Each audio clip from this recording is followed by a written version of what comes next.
हरे कृष्णा, राधे राधे। हम श्री कृष्ण चरितामृत श्रवण कर रहे हैं।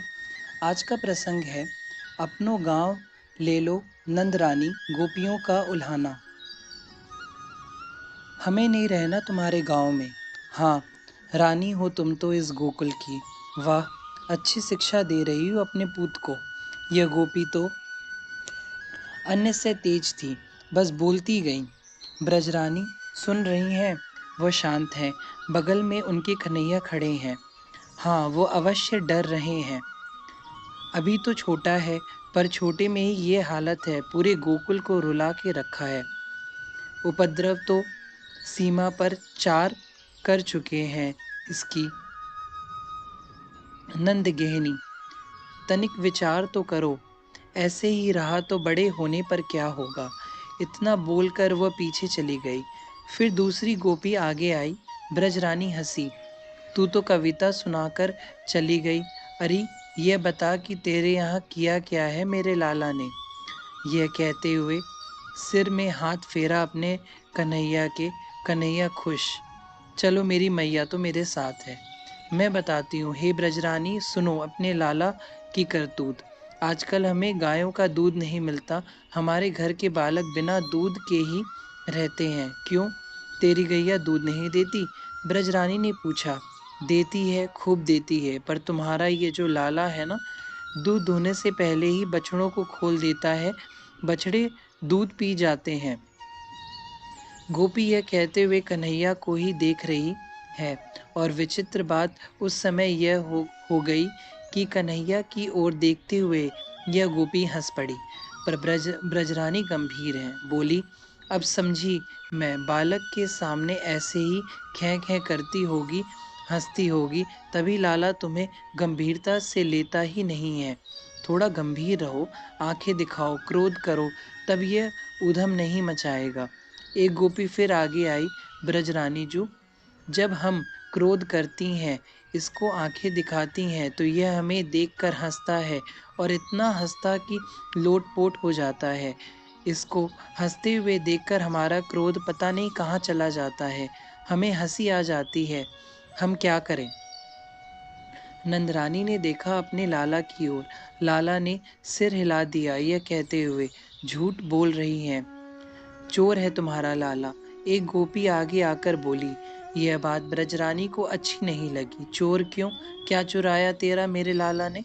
हीरे मोती? क्या माखन चुराया? वही गोपी बोली। हे भगवान, बालक तेरे घर में जाकर कुछ खा लेता है, उसे तू चोर कह रही है? ऐसा नहीं कहते, मुझे अच्छा नहीं लगा।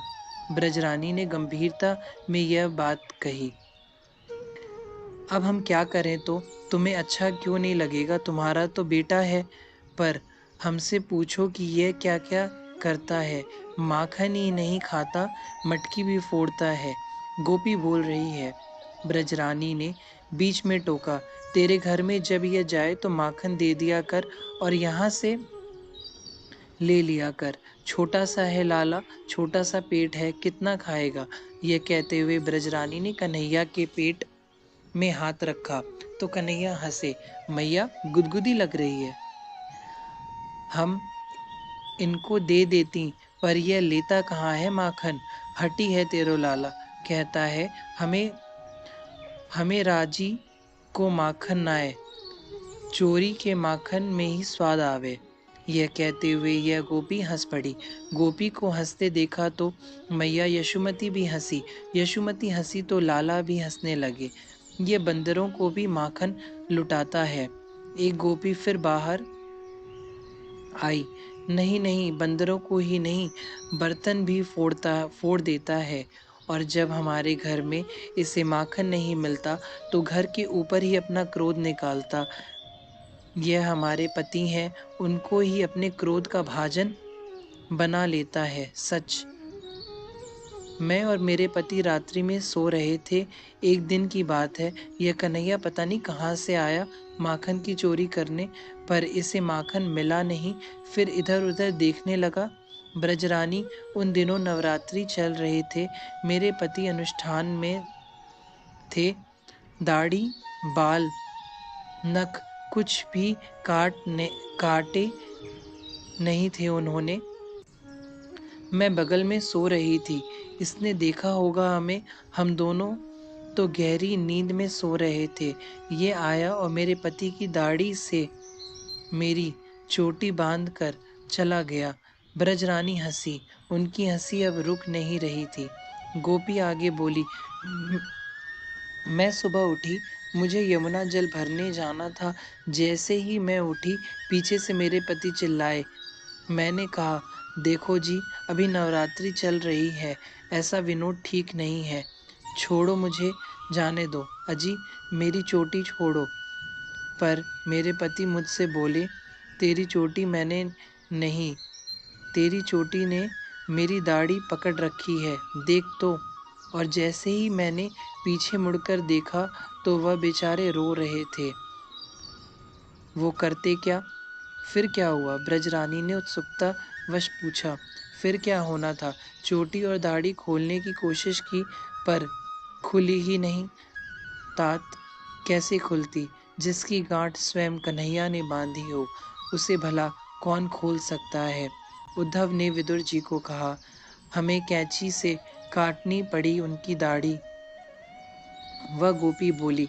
इस प्रसंग पर तो अन्य गोपियां भी हंस पड़ी थी, पर वह गोपी बोली, अपनो गांव ले लो नंदरानी, बड़े बाप की बेटी पुतही पुतही भली पढ़ावती बानी। वह गोपी अब गंभीर हो गई थी। हरे कृष्णा, राधे राधे।